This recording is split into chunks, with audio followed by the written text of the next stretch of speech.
বলছেন যে দুর্নীতি যে হয়েছে বিজেপি প্রমাণ করুক। দুর্নীতি প্রমাণ মানে আপনার মন্ত্রীরা জেলে। গোটা বাংলা জানে যে তৃণমূল মানে চোরের দল। এখন আর একটা যুক্ত হয়েছে আপনাদের, তৃণমূল মানে ধর্ষকের দল। মাননীয় প্রধানমন্ত্রী বলেছেন তো প্রতিটা চোটের উত্তর ভোটে দেয়া হবে। এখন মাননীয় মুখ্যমন্ত্রী বলছেন আইএসএফ তৈরি হয়েছে বিজেপির টাকায়। মানে কথা বলবার সময় কি বলছেন তার একটা কার্যকারণ তো থাকবে। একদম বলা বন্ধ করুন, কারণ বললেই ভুল বলছেন। হুগলিতে তৃণমূল প্রার্থী রচনা ব্যানার্জি এবং তিনি ইতিমধ্যে একটি সাংবাদিক সাক্ষাৎকারে বলেছেন যে তাকে নিয়ে সাধারণ মানুষ বা যারাই বা যে ধরনের মন্তব্য করছেন 4ঠা জুন তিনি তার জবাব দেবেন। কি বলেন বিষয়? 4ঠা জুন পাওয়া যাবে তো দিদিমণিকে? এইটাই তো হচ্ছে কথা। জবাব দেওয়ার জন্য উনি 4ঠা জুন বেছে নিলেন। 4ঠা জুন উনি কোথায় শুটিং করবেন তার হয়তো ঠিক নেই। সুতরাং 4ঠা জুন কে জবাব দেবে, কার জবাব মানুষ শুনবে, সেইটা তো মানুষ নির্বাচন করবে, তাই না? এটা তো আর উনি আগে থেকে স্পেকুলেট করতে পারেন না। গোটা ভারতবর্ষে নরেন্দ্র মোদী ঝড় চলছে। সুতরাং আমরা প্রত্যেকে জানি যে এবার 400-র উপর সিট নিয়ে নরেন্দ্র মোদী তৃতীয়বারের মতন দায়িত্বে আসবেন। ভারতবর্ষ বিশ্বগুরুর স্থানে পৌঁছবে এবং যে কথাটা বারবার প্রধানমন্ত্রী বলছেন যে পরের প্রজন্মের হাতে তুলে দেব বিকশিত ভারত, এটা যদি একটা মানুষের লক্ষ্য হয়, সেখানে হুগলির মানুষ সচেতন মানুষ, রাজনৈতিক বোধসম্পন্ন মানুষ, রুচিসম্পন্ন মানুষ, তারা কি হঠাৎ করে ওই চিমনির ধোঁয়াকার মানুষটি তিনি বলছেন যে সবাইকে উত্তর দেব, এবং আমি দেখলাম যে এমনি করে ইশারা করে করে বলছেন যারা যারা বলছে তাদের উত্তর দেব। তো ঠিক আছে, উত্তরের অপেক্ষায় রইলাম। 4ঠা জুন উনি কোথায় থাকবেন এটা কিন্তু আমরা দেখে নেব। রচনা ব্যানার্জি এও বলেছিলেন যে তিনি জেতার পরে প্রথম তিনি যেটা করবেন সেটা হলো হুগলির মহিলাদের নিয়ে তিনি দিদি নাম্বার 1 খেলবেন। খেলা ছাড়া তো আর কিছু জানেন না। মেলা খেলা এটাতেই তো মানে তৃণমূলের পুরোটা নির্ভর করছে, মেলা এবং খেলা। তো খেলবার কথা উনি বলছেন, উনি খেলতে খেলতে হঠাৎ করে উনি হুগলির এমপি প্রার্থী হয়েছেন, খেলতে খেলতেই হয়েছেন, আবার উনি খেলার কথাই বলছেন। এখন আমাদের প্রশ্ন, পশ্চিমবঙ্গের সমস্ত মেয়েদের মায়েদের প্রশ্ন, যে আপনার এই যে খেলার প্রতি এত আকাঙ্ক্ষা, এত আগ্রহ, তাহলে সন্দেশখালির যে মেয়েগুলো, তাদের নির্যাতনের কথা, তাদের নিগ্রহের কথা, যে মানে একদম টানা সময় ধরে, একটা বিস্তর সময় ধরে সন্দেশখালির মায়েরা যেভাবে তাদের যন্ত্রণার কথা ব্যক্ত করলেন, সেটা নিয়ে কোনো কিছু করার কথা ভাবলেন না তো মাননীয়া রচনা ব্যানার্জি? কেন ভাবলেন না?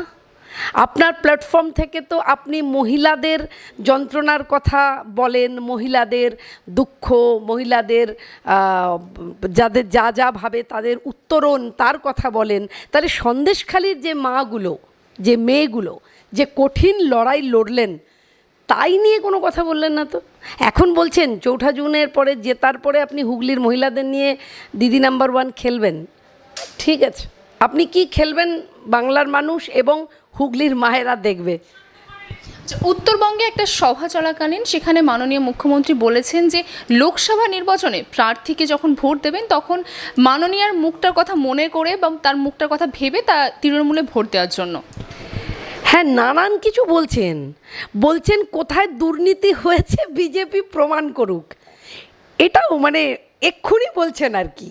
এখন কথা হচ্ছে যে উনি কি বলছেন, আমরা এও শুনলাম যে উনি গালাগাল দিচ্ছেন, স্ল্যাং শব্দ, আবার স্ল্যাং শব্দকে উনি বলছেন কমন ওয়ার্ড। কেমন, এটা নাকি বাংলার কমন ওয়ার্ড, স্ল্যাং শব্দ বলছেন। তারপরে বলছেন যে দুর্নীতি যে হয়েছে বিজেপি প্রমাণ করুক। দুর্নীতি প্রমাণ মানে আপনার মন্ত্রীরা জেলে, মাননীয়া আপনার মন্ত্রীরা জেলে।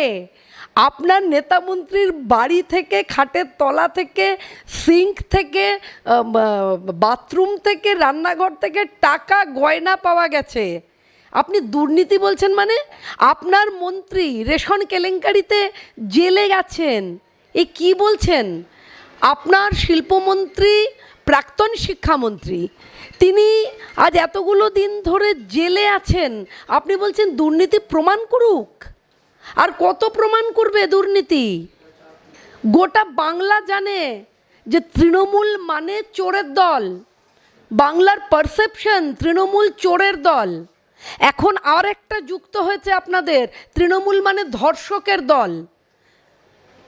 তো সেখানে আপনি আবার মুখ ফুটে বলছেন যে প্রমাণ করুক বিজেপি তৃণমূল দুর্নীতি করে। মানে মাথাটার বোধহয় আসলে নেই, ব্যালেন্স নেই আর কি। মানে যা চারিদিকের পরিস্থিতি এবং মাননীয় প্রধানমন্ত্রী নরেন্দ্র মোদীর চারিদিকে যে আবহ তৈরি হয়ে গেছে ভারতবর্ষে, গোটা ভারতবর্ষের মানুষ বলছে যে ইসবার 400 পার। তো এটা তো একটা মানে মাননীয় মুখ্যমন্ত্রীর পায়ের তলার মাটি কেঁপে যাচ্ছে না, ঘন ঘন ভূমিকম্প হচ্ছে, ঘন ঘন। ফলে আর কি বলছেন, কি ভাবছেন, আর মানে বলা না বলা, বলা করা কথা সব তালগোল পাকিয়ে গেছে আর কি। ফলে এই পিরিয়ডটা ওনার চলবে, এটা চলবে, ওনার পিরিয়ডটা 4 জুন অবধি চলবে।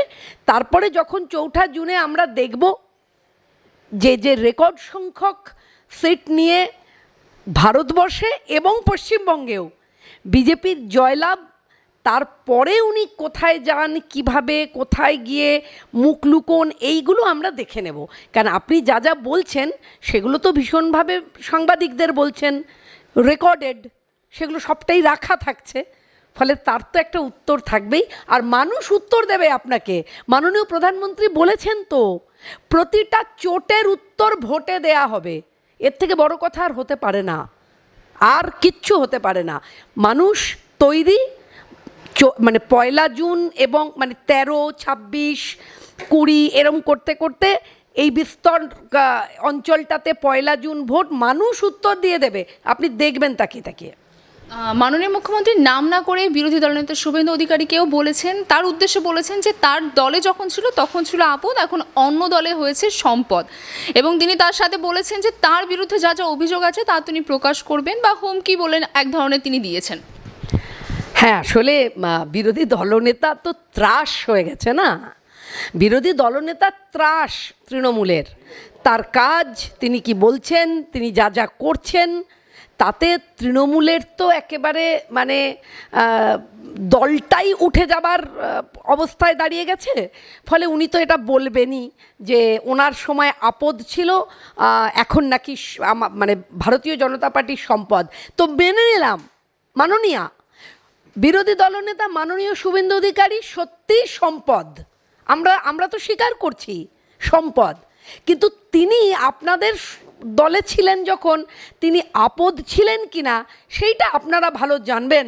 তার কারণ সকলে জানে যে কাজের সময় কাজই, কাজ ফুরলেই পাজি, এইটা আপনার একদম মানে সকলে জানেন। মাননীয় মুখ্যমন্ত্রী মমতা বন্দ্যোপাধ্যায় মানে এটাই আপনার বিষয়, যে আপনি এভাবেই ব্যবহার করছেন মানুষকে, এবং ব্যবহার করা হয়ে গেলে তাকে ছুঁড়ে ফেলে দেওয়া। এবং সেই ব্যবহার করার জায়গাতে তখন তিনি যখন ছিলেন তখন তাকে আপদ টাপদ যে বলছেন, সে বাংলার মানুষ তার হিসেব নেবে যে তিনি যখন ছিলেন তিনি আপদ ছিলেন কি না। কিন্তু একথা আপনি একদম হলপ করে বলছি, আপনি সঠিক বলেছেন, ভারতীয় জনতা পার্টির উনি সম্পদ, নিশ্চয়ই উনি সম্পদ। ওই উত্তরবঙ্গের একই সভা থেকে তিনি বলেছেন নওশাদ সিদ্দিকীর উদ্দেশ্যে যে তিনি তার দলকে নিয়ে বলেছেন যে মুসলিমদের নিয়ে একটি দল বানিয়েছেন এবং তৃণমূলের বিজেপির কাছ থেকে টাকা নিয়ে তারা সংখ্যালঘু যে ভোট আছে সেই ভোটটা কাটছে। কি আশ্চর্য দেখুন, মানে আইএসএফ, যখন আমরা আইএসএফকে দেখলাম তখন দেখেছিলাম 21-এ সিপিএম, কংগ্রেস, আইএসএফ, এদের 3 জনের একটা সহাবস্থান আমরা দেখেছিলাম, যার উল্টো দিকে দাঁড়িয়েছিল বিজেপি, একদম উল্টো দিকে দাঁড়িয়েছিল। এখন মাননীয় মুখ্যমন্ত্রী বলছেন আইএসএফ তৈরি হয়েছে বিজেপির টাকায়। মানে কথা বলবার সময় কি বলছেন তার একটা কার্যকারণ তো থাকবে। মানে এগুলো কি বলা যায় এভাবে? আইএসএফ, নওশাদ সিদ্দিকী, তার যে দল, সেই দল সংখ্যালঘু মানুষ যদি মনে করেন আপনার থেকে, সেই দলে তাদের সুরক্ষার কথা তারা ভাববে, তাদের উন্নয়নের কথা ভাববে, তাহলে তারা নওশাদ সিদ্দিকীকে ভোট দেবেন, তারা আইএসএফকে ভোট দেবেন।